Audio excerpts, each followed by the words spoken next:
கல்வி பொதுத்தராத உயர்தர பரீட்சை இன்று ஆரம்பிப்பதற்கான அனைத்து ஏற்பாடுகளும் பூர்த்தி செய்யப்பட்டுள்ளதாக இலங்கை பரீட்சைகள் திணைக்களம் தெரிவித்திருக்கின்றது. உயர்தர பரீட்சை நாடளாவிய ரீதியில் 2312 பரீட்சை நிலையங்கள் தயார் செய்யப்பட்டுள்ளதுடன் பரீட்சை எதிர்வரும் டிசம்பர் 20ஆம் தேதி வரை நடைபெறவுள்ளது. இம்முறை பரீட்சைக்கு 3,13,183 மாணவர்கள் தோற்றவுள்ளனர். அவர்களில் 2,53,390 பேர் பாடசாலை பரீட்சார்த்திகளாகவும் 79,795 தனியார் பரீட்சார்த்திகளும் தோற்றவிருப்பதாக அந்த செய்தியிலே சொல்லப்பட்டிருக்கிறது. எனவே அது தொடர்பிலான விவரங்கள் இன்றைய தினம் தினகரன் பத்திரிகையிலே முதல் பக்கத்தில் இடம்பெடுத்திருக்கின்றன. ஏனைய பத்திரிகைகளும் இது சார்ந்து செய்திகளை வெளியிட்டிருப்பதை நாங்கள் காணக்கூடியதாக இருக்கிறது.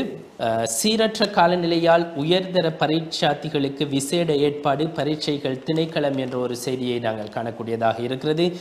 கல்வி பொதுத்தராதர உயர்தர பரீட்சைகள் இன்று திங்கட்கிழமை ஆரம்பமாக உள்ள நிலையில் பரீட்சை நிலையங்களை அண்மித்த பிரதேசங்களில் சீரற்ற காலநிலையால் ஏதேனும் பாதிப்புகள் ஏற்படும் பட்சத்தில் மாணவர்களை பாதுகாப்பாக அழைத்துச் செல்வதற்கான முன்னாயத்தங்கள் மேற்கொள்ளப்பட்டிருப்பதாக அனர்த்த முகாமைத்துவ மத்திய நிலையம் தெரிவித்ததாக அந்த செய்தியிலே குறிப்பிடப்பட்டிருக்கிறது.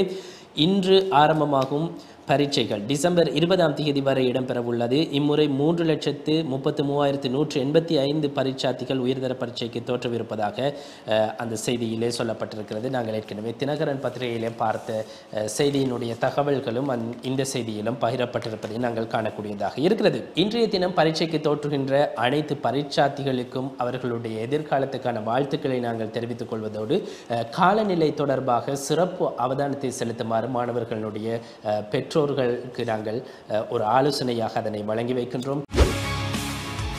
செய்திகளை உடனுக்குடன் தெரிந்து கொள்ள உடனே சப்ஸ்கிரைப் பண்ணுங்க.